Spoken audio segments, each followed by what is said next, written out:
What's going on, everybody? Welcome to another episode of A1 Agents. It's been a little while since I've dropped anything on YouTube, so I'm really excited to have my good friend Andrew Filar back on the YouTube channel. He's one of the most recent A1 Agents guests that I have had, but a lot has changed since the last time he was on. He happens to be here in Vegas for LeadsCon. And so we got a chance to reconnect and to catch up. And so, Andrew, thanks for joining me again. Thanks for having me, Nick. It's good to be back, and it was an awesome week at LeadsCon, and looking forward to doing this more often as we get out here. Yeah, no, for sure. He might be a reoccurring guest. So, Drew, a lot has changed since the last time you were with me. Talk to my audience about what's been up. Yeah, a lot has changed. When I came out here back in, I think it was September of last year. Yep. And I think when we first initially talked, it was September. Another video dropped a little bit later. But at that time, I was operating my agency, and then I was also running the largest Allstate agency in the country at the time. So combined, we were around 100 million in premium. So the Georgia agency was like in the low 20s. The Florida agency was, in the 70s, and I ran both of them. Since then, a couple months later, I actually left the Florida agency to focus on, my own agency with my partners, and then I've launched a business services company to help other insurance agents grow, called Next Call Club, where I help them scale quicker and faster and more efficiently, and help them build outbound sales teams inside their agency. Okay. So at the time, I asked you about this earlier. You didn't know that you were going to be leaving. I didn't know that agency. No. Okay. And so I remember talking to Ted with my partners, and it was a couple years before we said, hey, we're going to leave at some point. We've got our own business, and we want to do other things, and so we knew at some point we would. We just didn't know when. And then as we got to talking about things, and the year closing, we just decided it was the right time to go and start focusing on the agency and Next Call Club, and that's what we're doing. So we're focused hard on scaling the insurance agency in Georgia, and growing the business services company at the same time. Talk to me about what are the biggest changes from going from a $100 million many employee operation? So it was around 100 to 105 employees at that time. And then now you are at nearly a $30 million agency. $30 million at the end of this month. Yep. So we're acquiring another book. So I think we're around 27 million today. We're taking an acquisition at the end of this month. So we'll be around 30 million. At 4 3/4 of a year. So sub 5 years, we'll be at 30 million. Hoping to hit 34, 35 million by the 5-year mark. But it's a little bit different, right? So you go from 100 million roughly and 105 employees to a 27 to 30 million dollar agency, and we still have a lot of employees. We have around 60 employees today, but it's very heavy on the sales side. And so our goal is to hit 100 million in premium with the Georgia agency by the end of 2026. So that's a little under 4 years from now. And it's a stretch goal, but we've talked about this before. Like, I believe in huge, big, hairy, audacious stretch goals. And so, if we get it, awesome. If we don't get it, I'm sure we'll do some amazing things. And so that's been the focus. And the change is, just to answer your question directly, is because the Florida agency was a 36 or 37-year-old agency, the customer base was also very mature. And for us, we opened in July of 2018, and we've scaled extremely quickly. And so it has a little bit more of a startup-ish type feel. It's extremely casual. And this is your baby from the beginning. Correct. So I moved to Atlanta, started scratch, no customers, and I know Ryan was on the podcast or the video with us last time, and he was a day one employee. And so done this from scratch, and it just feels a little bit different, I think, just based on the speed in which we're growing.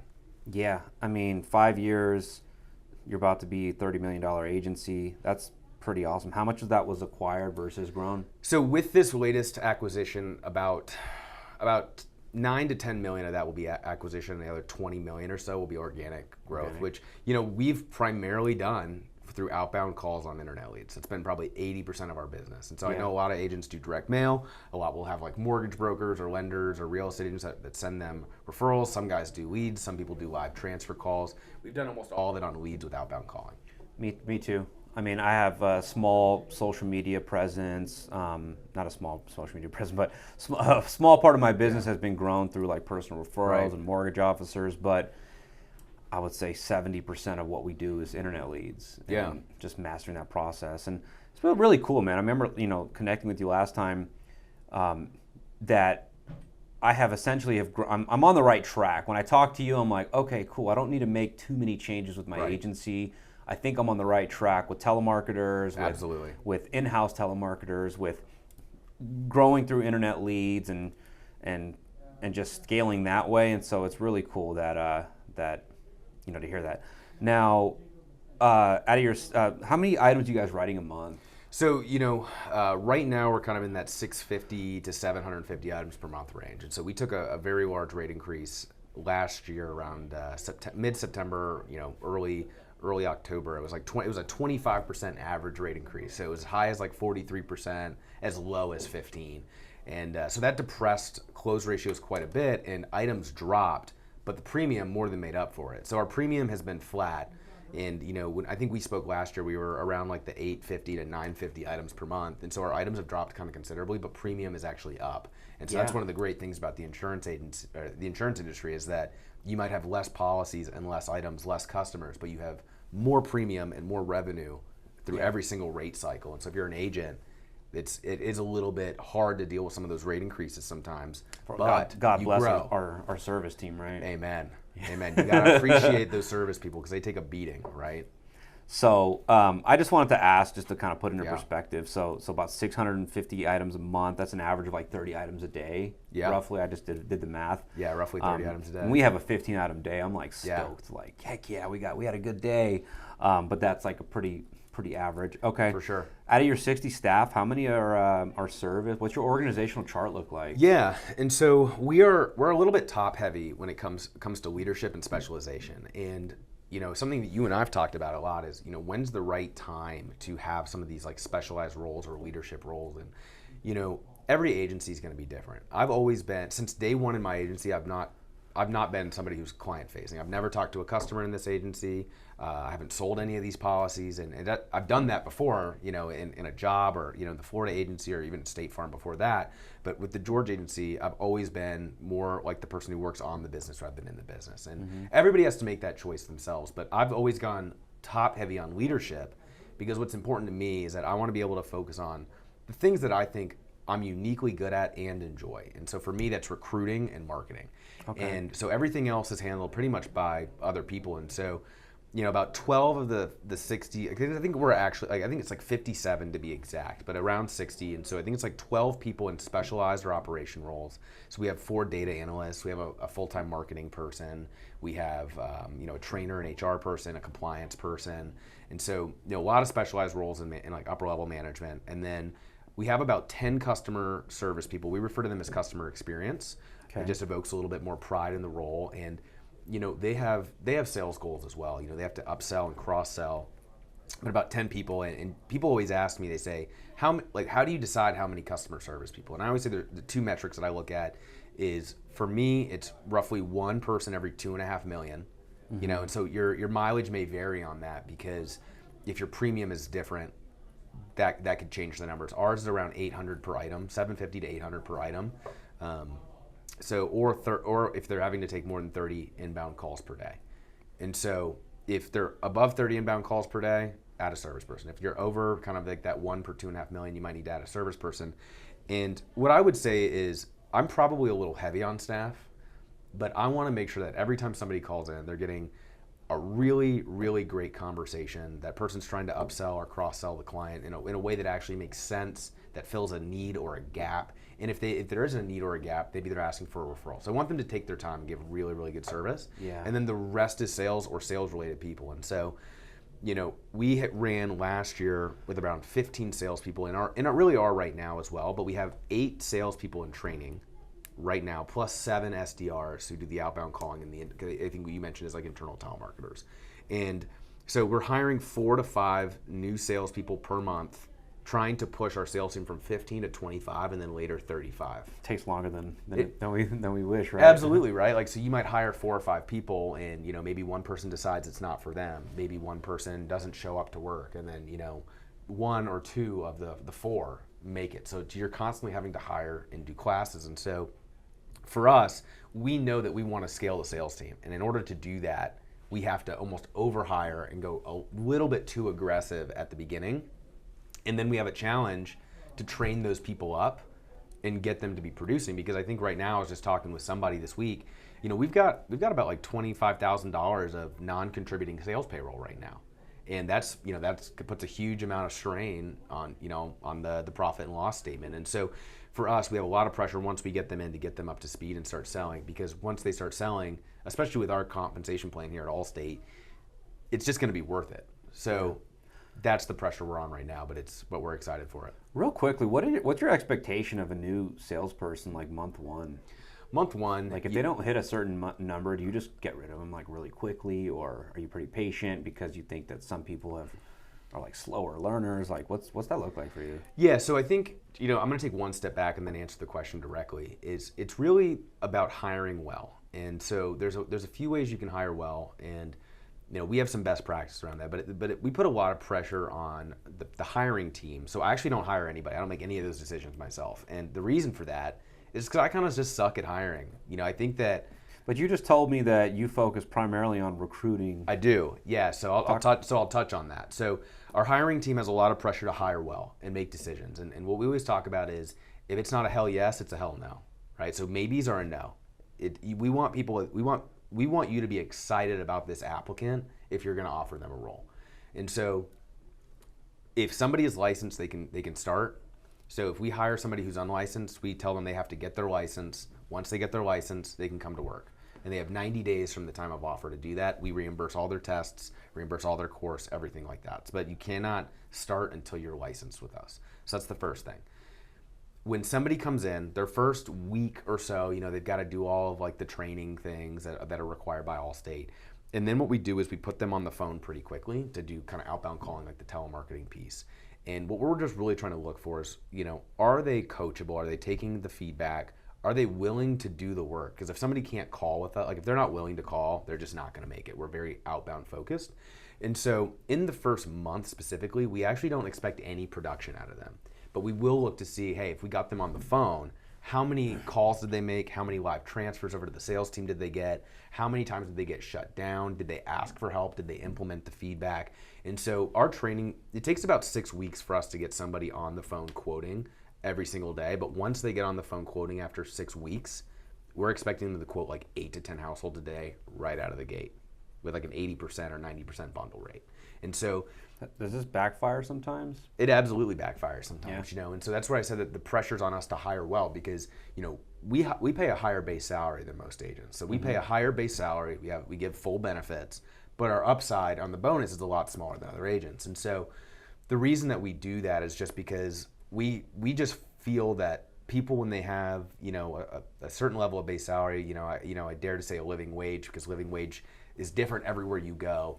But once they have enough base salary to not have to worry about a bad sales month, I think people just feel a little bit more comfortable, and it makes them more interested in applying to the role in the first place. But it does put more pressure on us to get the wrong people out quickly. And something I always tell our managers is look, hiring it's a crapshoot. It's like a sports draft. You never know. They could be the best person in the interview or through the process, and you get them out and on the sales floor, and they just can't close or they won't do the job. And so what I always tell them is, it's okay to make a bad hire. It's not okay to hold on to a bad hire because you feel guilty, or you feel like a failure because you made the wrong choice, or you don't want to admit your mistake. It's okay to make a bad hire. It's not okay to hold on to a bad hire for too long. So that's what I tell our managers all the time. Okay. So I want to kind of pivot into, you use LinkedIn. We were just talking earlier, like I use YouTube. Yeah. And you're really well with LinkedIn. That's ironically, for somebody that's on all the social media platforms, the one I'm the worst at. Yeah. I will forget that I'm like, oh, I forgot about LinkedIn, and I will like batch post. I will literally post like 4 things at once and then forget LinkedIn. Right. But I'm not posting any real value. I'm just repurposing a lot of my other content. And I even hold back a lot on LinkedIn because the demographic is so much different. And sometimes my content is too jokey, I make people laugh, right? For sure. talk to me about my audience too, about how you use LinkedIn. I mean, Sure. because it's a part of your recruiting efforts, right? You found Ryan from it. I did. So LinkedIn for me is huge. So you said you're on all the social media platforms, but LinkedIn. I'm pretty much only on LinkedIn. You know, I try to avoid Facebook, and you know, I use Instagram to like follow my hobbies, and you know, but I post on LinkedIn regularly. And the reason that I do that is because, for me, my audience are potential employees, right? Like it's not. For you, your audience might be somebody who wants to laugh, who's in the industry, who can kind of share, you know, some of those situations and find them hilarious because they're situational, or somebody who's trying to get into the insurance industry and open an agency and scale it and have similar success that you've had. For me, everything I post about is what type of company we are and what type of, you know, boss or leader I am, because we post jobs on LinkedIn. I think LinkedIn allows you to post a job for free now, actually, and you know, you can pay to boost it if you want. But we post jobs really pretty much everywhere. Indeed, LinkedIn. We use ZipRecruiter. We use all the college boards. But what I always want to do is I want to build a talent brand. So a lot of people talk about personal branding, and I think it's super important to have it. But what I want my personal branding to be is, hey, this is the type of leader that I want to work with and follow, because you know, he's got big dreams and he has big growth ideas for the agency. And if I can see the agency's growth, I can see myself growing with that agency, because people ultimately want growth. And I'm not too naive to think that people don't use this as a stepping stone sometimes. Sometimes they do. They'll come in for 2 or 3 years and then pivot out, and that's okay, right? I want to encourage that and celebrate that and help them get that next gig if that's what they want to do. But in return, I always ask them, hey, are you okay if we like post about this on our company page or my own page? And they always say yes, of course, because I want other applicants to say, wow, like they're totally cool if I work there for 2 years and leave. There's no hard feelings. There's no, you know, hurt ego. There's no. Is there an example? Yeah, absolutely. So we were out here at LeadsCon today. There's a company by the name of Ringba. They do kind of like call routing, and so two of our guys actually work there now as account executives. And so sometimes people want to break into tech sales, and so he was a salesperson for us. He started as an SDR, which is what I call telemarketers, and you know, an outbound call rep. We brought him in. He did that for about 6 months, you know, and he did that right out of college. And then he got licensed and went into a sales role, sold for about 2 years, was a great salesperson. And then he basically came and said, I don't think I really want to do insurance. I want to do tech sales. And we said, that's great. That's awesome. And now he is an account executive for, you know, tech sales. He's probably his base is probably what he was making after bonus with us, you know, because there's huge money in tech sales, but it's extremely hard to break in. Mm-hmm. And so, you know, one of the things that we always tell people is if you want to go into tech sales, we teach you how to make outbound calls. We teach you how to cold call. We teach you how to make warm calls. We teach you how to do cold emails, cold LinkedIn messages. We teach people how to prospect. And so many people in tech sales and AE don't prospect at all. And so we set people up for success in that way.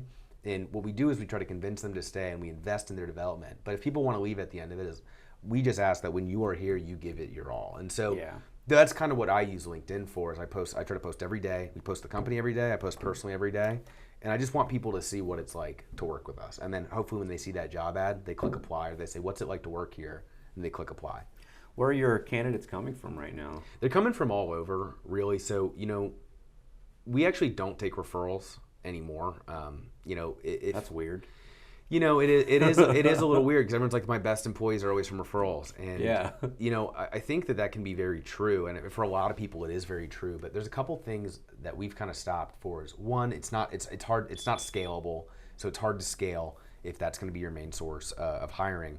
The other thing is that sometimes somebody comes in and you tell the person who referred them, hey, like, if this doesn't work out, it's cool. And they're like, yeah, it's cool. But then it's not cool because they're friends or their cousins, or, you know, they know each other in some way. So I've found that our culture has actually gotten a little bit better since we stopped doing that. And there's a lot less emotional attachment. People can be a lot more objective about results and accountability. And when there's that kind of like personal touch, it can get a lot harder to be as objective, because you have that personal relationship at the same time. And so in terms of where they're coming from, we get a lot of people from LinkedIn, whether it's them actually applying to the job, or them interacting on sometimes they interact on like our company page or my page, and then I'll just shoot them a message and say, hey, I saw that you interacted, like, what do you do? You know, if they've got an insurance agent title or a producer title, you know, I'll say, hey, you know, how's State Farm treating you? Like, why don't you are you interested in coming over? Here's what's in it for us. And so a lot of people say no, thank you, I'm happy. But do a lot of them start entry level, like LSP, or pretty much everyone starts as an LSP. So you can either start as an SDR or an LSP on the sales or customer service side. Got it. And you only promote from within, right? I only promote from within. And so the reason for that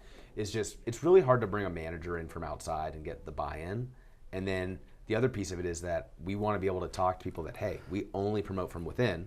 We develop our people and we give you money. We have $5,200 a year set aside for every employee to use for education and development and trainings and certifications. And so, again, when people see that there's growth in the company and they see that they can grow with the company, they get excited to work there. And they want to come work with you because they want to, like almost everybody says, I say, why are you looking for a new job? And they almost always say the same thing. Oh, I didn't feel like there was any growth. I felt stagnant. Yeah. Right? Sometimes I feel like people are just conditioned to say that, though. It might be true. I wonder how many people actually mean that. I remember asking you that about the average, retention for employees are, and you said about 3 years for those that get past 90 days. Mine's is 2 years. Everybody I know is 2 years. Yeah.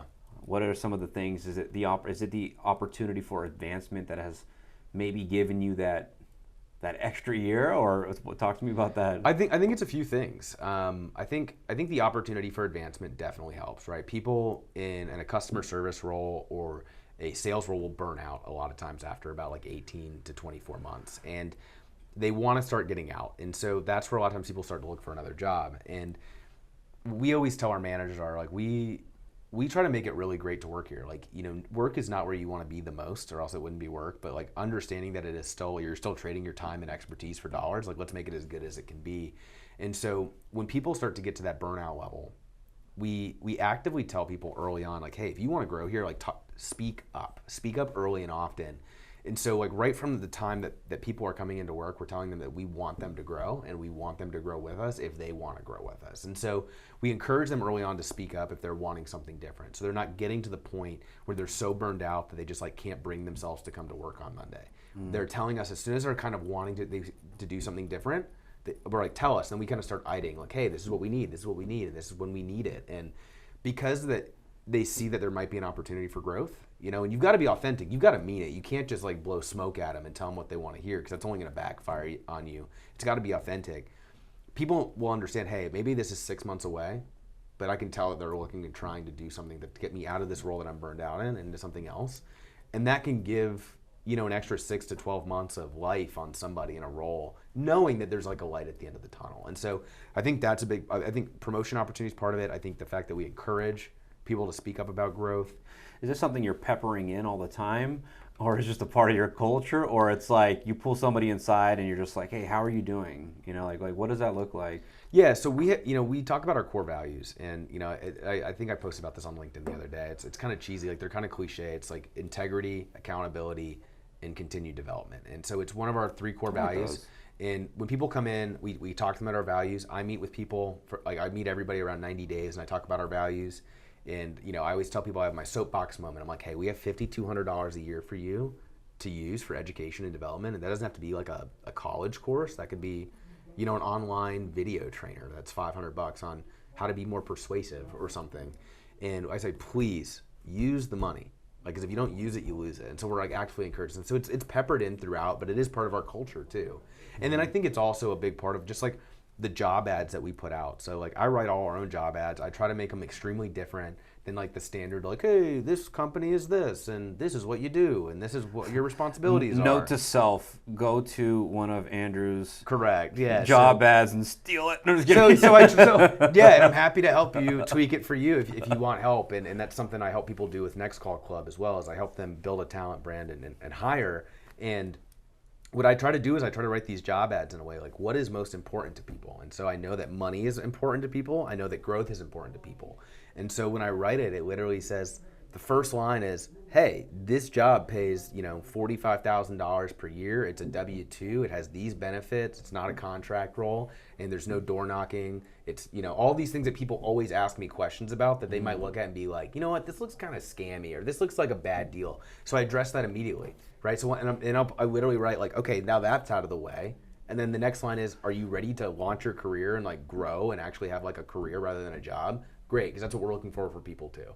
So our messaging on the job ads is literally like I'm talking to somebody. And if it doesn't resonate with them, then they're probably not the right applicant for us. But the right applicant should feel like when they read that job ad that I am talking like directly to them. Yeah. Does that make sense? Yeah, for sure.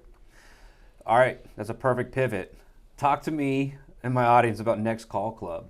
Yeah, so Next Call Club. You didn't really talk about it on our last video. I didn't, and I think the reason I didn't was because we were talking about the agency, and I think this time we're talking just kind of a little bit casual, like what's up, let's catch up. And so, Next Call Club was created to basically say, how can I help agents grow faster? And, we do a couple things right now. One of them, to kind of call back to what you talked about earlier, is you're doing internet leads with outbound call reps. And I still remember when we met about, a year ago, you were like one of the only people out there doing the outbound calling the leads and transferring over.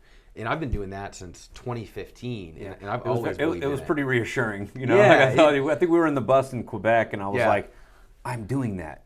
Yes. Jacob, we're on the right page. We're on the right path. Yeah, I think you were. I was like, how many do you have? You're like, oh, I've got 2. I'm like, cool. You're like, how many do you have? And I was like 6 or 7 because I really believe in it. And so you were the only person that I had met at the time who was doing this. And I'm like, good, like another person's doing this. And so after talking a lot, I basically said, look, like I believe in this. I know other agents who are really good do this. But the challenge that a lot of people have with outbound calling or internet leads in general is that they don't know what they don't know. There's a lot to be learned about internet leads or outbound calling. Like there's literally a whole conference called LeadsCon that we were at this week, learning more about the industry and the technology that's coming out. But, what we do is we basically help people build an outbound calling team inside their agency so their salespeople can help focus 100% on selling and bringing new clients in. And so a lot of people say, how many hours do your salespeople spend on the phone per day? And I hear a lot of people throw out, I want them on the phone for 2 hours a day. We want our people on the phone for 6 hours a day because all they have to do is sell. So we have this outbound calling team that calls the leads and calls, what we would call like free agency lists all day long, and they transfer calls over to our sales team. And like people ask, like, what type of numbers are you seeing? If it's like an agency list, like win-backs or requotes, or something that's kind of in your database, we look for 8 to 12 transfers per day, with all of those being quoted. And then on the internet lead side, 15 to 30 transfers per day. Like we have somebody who hit 20 transfers by 1 p.m. today. She's pushing for 30 plus on internet leads. And so we help people build that, and it's extremely white glove. So that's like one of the things we do. Another thing we do is data and growth coaching. So we help agents take their data, visualize it, find insights, and I make recommendations on, hey, if you do this, you might see this type of item lift. And what I always tell people is, when you work with us, the break even is extremely low. If you can't sell, 8 or 9 more items because we work together, we might not be a good fit for you. And that's okay. Like if we're not a good fit for people, we'll tell them. But we're here really to help people grow faster and more efficiently. And so there's the helping you build the outbound calling team. There's like data and like data visualization services with coaching behind it. And then we're going to help people start hiring at scale as well, because we're hiring 4 to 6 salespeople per month. And people always ask, how are you hiring 4 to 6? How are you even finding 4 to 6 salespeople per month? Yeah, that's certainly a struggle, especially right now. A lot of people, myself included. Now, this question came out to me while you were talking, which is why telemarketers over live lead transfers? There's usually I know a lot of people that just use the live lead transfers, sure, and the cost sometimes is the same. I guarantee you a lot of people don't even know the cost, right, like the true cost of what the difference is. I recently found out that every one of my outreach team's transfers, my outreach team, telemarketing team, is costing me $35 a transfer, like for their wages and the data. And so I put that into perspective, and I wrote in my group chat, I'm like, guys, just so you know, every transfer that you don't pick up is costing me $35. 100%. I just want you to know this. Absolutely. And that's a good way to look at it. So for us, in our agency, our cost per transfer is roughly $15, right? Because we have high expectations for our team. And so it's roughly $15 per transfer. So a lot of people are buying calls, and they're spending $70, $80, $90. I've heard some people are paying over $100 per call on homeowners specifically. That's like usually Texas agents, right? It's usually Texas agents, right? Premium's high, so the economics are a little bit different. But people will try to sell us calls, and I say, look, like we're very outbound focused, and the most I can really pay you for a call and make it work for me is probably $40 because I can generate a call with our team for 15. And so when we work with people with the Next Call Club, our value proposition is, hey, we're going to help you build this team. We're going to help you hire, build this team. And our goal is to get you under $20 per transfer. It doesn't happen right away. It takes, 6 to 12 weeks to get your person and get everything like really rolling and up to speed. We get people on the phone day 3. And so what we always tell people is you're probably in like the $20 to $25 per transfer kind of category the first few weeks. And then we start optimizing that down to sub 20. And so when you look at what it costs you per transfer, $20 per quote or less, the economics really start to work very quickly. Yeah. Now, is this something that that's still, when speaking about economics, do you work with other agencies or like other insurance companies or? Yeah, I'll work with any insurance company or really anybody who's wanting or needing to make outbound calls. So we've been doing this for almost a decade now. Like somebody asked me the other day, they're like, how many hours would you like of experience would you say? Like, do you think you have 10,000 hours of like lead management and outbound sales experience? I'm like, I think I've got like 4 people on our team that have over 10,000 hours of experience. And like, you talk about like the Malcolm Gladwell, like outliers. So what does it need? What do you need to be like a master? And so we can do this really with any insurance company or really anybody who works leads. And like we've talked about doing it with like mortgage houses and auto dealerships, but State Farm, Liberty Mutual Farmers, independent agents, life agents, health agents, we can do all of it. Like I've run an outbound calling team for a life agent, and he had 3 guys making appointments all day. We got a whole calendar system, got it all double booked, asked all the questions. They would do a needs analysis for him, and we built it all out for him white glove. After about 4 months of doing this, he wrote like 52 or 62 life apps in a single month because he had this team just setting appointments, and people were just coming in one after another, meeting. And it's like putting nitrous on your business. But yes, we'll work with anybody who needs outbound sales, whether it's calls, email, LinkedIn messages. We're here to help you build an outbound team for your business. That's awesome. I feel like that's the only way. This is all I've known for the last couple years, and it's really worked. And so I had a question that I wanted to ask you, and it actually comes from a friend. Sure. And because one of the things that came up while you were talking in my mind is how are you juggling all this stuff? And I think to juggle a lot of stuff, you need to be very intentional and very purposeful in all the things that you're doing. So that was a question. How are you so purposeful in all that you do? That's something that a really good friend of ours notices about you and all the things that you do. So, there is a lot going on. It's been busy the last couple months for me. And so I think when we talked last year, I had almost like 2022 was kind of a slower year for me in terms of how much I worked, right? I traveled a lot. I was traveling all over the place. And 2023 was always going to be heads down for me because I knew that we were going to have like Next Call Club, we were going to have the agency, and then I'm working on a couple other small projects that they're not ready to be even talked about. But you've got to be intentional to your point of what are you going to spend your time on. And so something that can get really stressful is when you just have like a million things to do and not enough time. And so there's a couple things that I do that have really helped me. The first one is I have a virtual assistant who I delegate a lot of like rudimentary tasks to, like booking travel, or hey, I need you to just like look at this and like alphabetize this list, like just like the smallest things. So I really try to be really, really hawkish on, okay, this is kind of a manual, stupid, slow thing. Like I should just get this off my plate. So there's that. So I use a virtual assistant. I have one through this company called getmagic.com. It's really turnkey. They're not the cheapest out there, but it is really easy to use, and it's a little bit more white glove.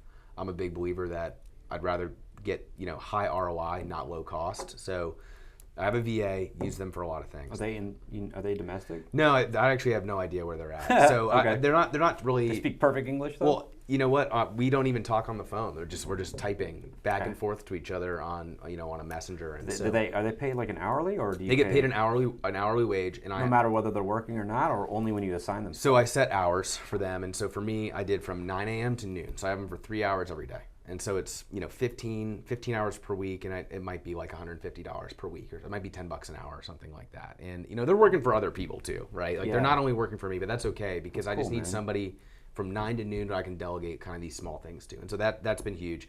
The other thing is I use the Eisenhower matrix. Are you familiar with the Eisenhower matrix? Yeah. So basically it's like this idea of like important, urgent, and I don't remember the bottom two categories, because if it's not important or urgent, I just kind of throw it. It's basically delegated away.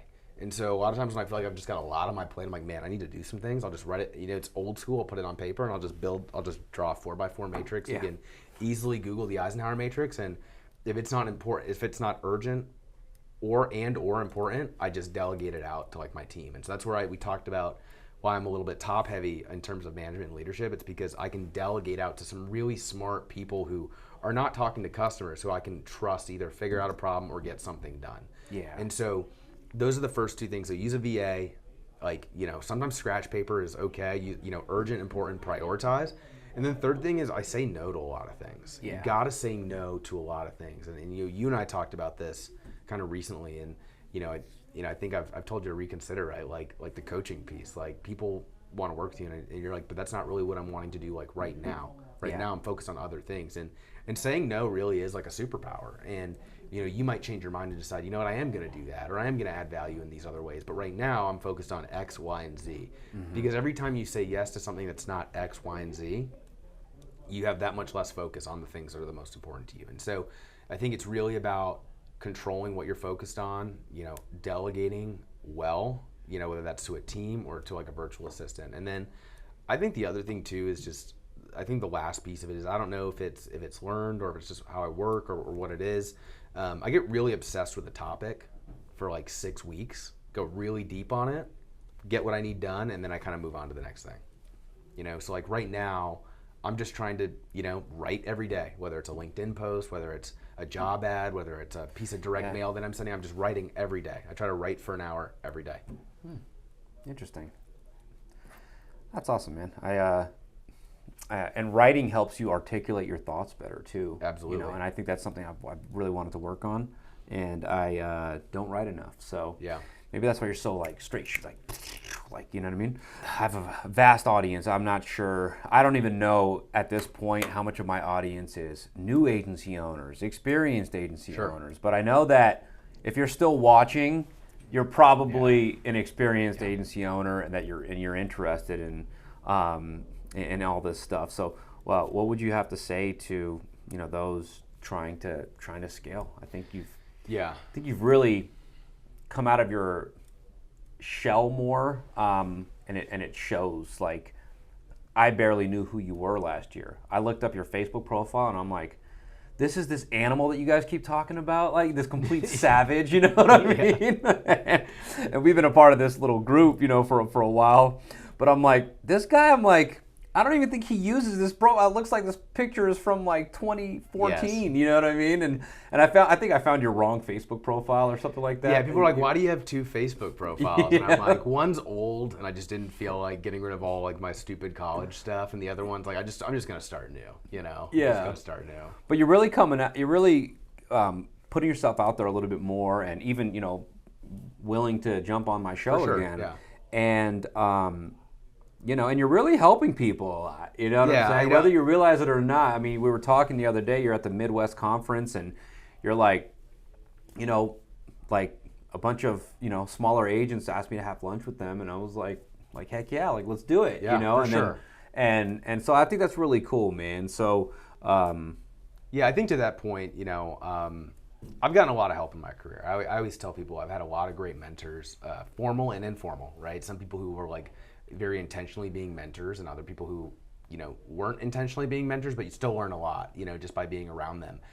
And that's not lost on me. I think sometimes people ask like, is it hard work or is it luck? And I think the right answer for almost everybody is both. And but I'm a big believer that I've gotten lucky a lot in my life, and I've had a lot of good breaks, and I think that's awesome, and I'm fortunate for that. And so because of all that help I've gotten, I tell people this, and I really mean it. I tell our reps at like our corporate reps at Allstate. I tell other agents all the time that I will talk to any agent. I'll give them an hour of my time. I try to, like, I think last time we were here I talked about trying to be generous with my time and energy, and I'll talk to any agent and give them as much help as I can for an hour. Right? Like, I want to protect my own time, but if somebody wants to pick my brain on something, I'm happy to give them an hour, because again, I just think about how much help I've gotten in my career, how many people who've taken an hour to teach me something, and and ask for nothing in return. And I think sometimes in life, relationships can get so transactional. Oh man, like this person did me a favor. Like, what can I do back for you? And it's just like, it's fine. Like, just pay it forward, right? So, I try to be generous, try not to be transactional, and I really do try to help. And I didn't bring up Next Call Club last time because I don't want people to feel like if they come ask me for help, I'm just going to be like pitching them and trying to sell them something. Like, I think you're really good at that, though. I haven't felt like, you usually can feel when someone's just trying to sell you something. You know? And so like if somebody's interested and they ask, I'll talk about it. Or if I really feel like they're a good fit, I'll talk to them. But most of the time I let somebody else bring it up. And so I think to answer your question, is,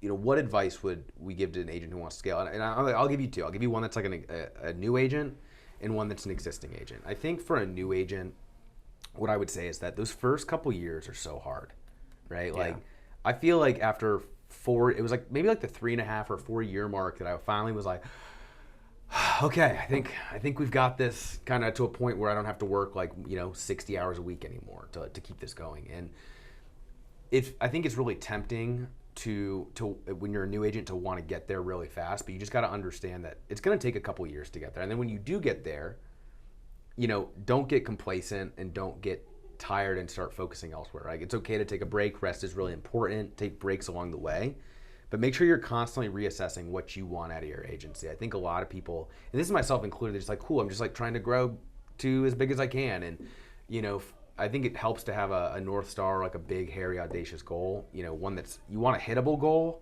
but you also want a stretch goal. So I would say the first few years, just try to get things right, and don't worry about perfection, right? Perfect is the enemy of good, but try to set the right habits up. So like when I coach some brand new agents right now, because they're not a good fit for the SDR or the outbound calling team yet, because their staff's not there. But I'll say, like, look, if you're a brand new agent and you kind of want to tap into like my decade of experience, like, we can do coaching. And what I always tell people is like, let's set the right habits early. And part of that just comes from my own mistakes opening Scratch. Like when we opened up Scratch, 80% of our new business was auto insurance, because I came from Florida where we didn't really do a lot of home, and we started doing home in Allstate, and it was very competitive, but we had this inspection problem. We couldn't figure it out, so I just ignored the problem. I said, I'm just going to ignore it. We're just going to keep running fast. Well, then I was like 40% bundled, and my retention really took a hit. And so I try to teach new agents, look, understand that you're in for a little bit of a road. It's going to take a while for you to catch your breath, but it's all going to be worth it because you're building an asset that's yours. Second, when you do finally get to that point where you can take a breath, like, just recalibrate yourself. Take a rest, but recalibrate yourself, reset those goals. And the last thing is, like, don't try to be perfect, but do try to make sure you get good habits instilled early. And so that's what I would say for new agents. For existing agents, I said this at the Midwest conference, and so I'm going to give a caveat. I'm not here to tell you not to diversify your income or your investments, okay? Like, you should absolutely diversify your income and your investments. However, a lot of people have an insurance agency that becomes a cash cow, where they get a lot, whether it's through a year-end bonus or they're running very profitably, and they take all the money out of their business to, start another business or buy rental properties or, buy a car, reward themselves. And there's nothing wrong with any of that. You just have to make sure you understand that when you take the money out of your insurance agency, that you are trading that fuel for growth inside your insurance agency for growth somewhere else. And so, I think about some of our buddies, like in our kind of group chats and everything, and you've got some real estate. We've got another agent buddy who's got a ton of real estate, kills it in real estate, and some people have other businesses or podcasts, and really until Next Call Club, all I've done for the first 4.5 years was the insurance agency, and I ran the big one in Florida too, but we reinvested everything back into the insurance agency, and so we've seen. To get to 30 million in under 5 years, people say, wow, that's like really not common, but it's also not common to reinvest everything. Absolutely. And so, when you're a new agent, you're typically reinvesting everything, right? And so a lot of people don't take a paycheck for years, right? And so I'm not talking to new agents anymore on that, but the existing agents who've been in 10, 15 years who, are getting a pretty nice bonus. It's very tempting to take that out of the business. But if you want to scale and you want to grow, you're going to have to leave some of that in. And like I talked about having, $25,000 of payroll that's not selling yet. That's expensive, and you need money to fuel that growth. And it's an investment to pay off later. And so So that's it. Again, you've got to make your own decision on where you want to invest, but you trade off upside. Yeah. Yeah. So that's my advice. Incredibly powerful. So 2 tips. New agent, set the right habits early. Existing agent, diversify, but realize you're taking away from the growth of your agency. Right. Incredibly powerful. Wow. Well, man, I think that's all I've got, unless you have anything else you want to share. We're going to blast on this screen how people can get a hold of you if they're interested in Next Call Club or working with. I know you don't offer coaching. You're not. I do some coaching. I do some coaching, but my coaching program, just so you know, it's a 6-month program. So I don't do month to month. You got to commit to 6 months, because what we're going to do is we're going to take all your data. We're going to find opportunities. I can do your financials if you want me to look at that. I'm not a CPA. I'm not a financial advisor, but I can look at your financials and find opportunities in there as well. But I ask for 6 months because it's going to take time to put together a marketing plan. And and I do everything white glove. It's all custom. There's no template. So you know what one agent gets is not the same as the other agent, because it's tailor fitted to their agent. So I do coaching, but I don't do a ton of it because a lot of people don't want to commit to 6 months, and I expect a lot from the people I coach. And so if somebody wants to work with me and they want to like really grow fast, I'm down to do that, but I need the commitment back from them as well, because I want to work with a handful of agents that want to grow and want to be studs. And so that's kind of the way that I look at it. Yeah.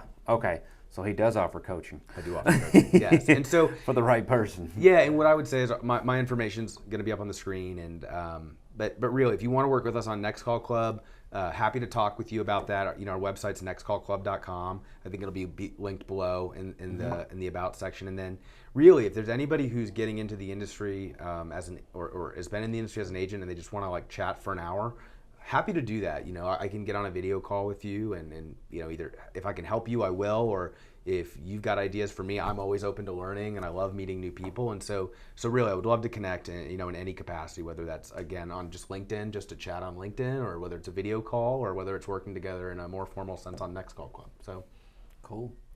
Well, look, man, if you got some value, you need to do me a huge favor. Like, share, the whole YouTube shebang. You guys know the drill. But thank you guys for watching. I hope you got some value. Thank you, Drew. Thanks I appreciate for having you, me, man. Thanks for coming by again. Thanks for having me.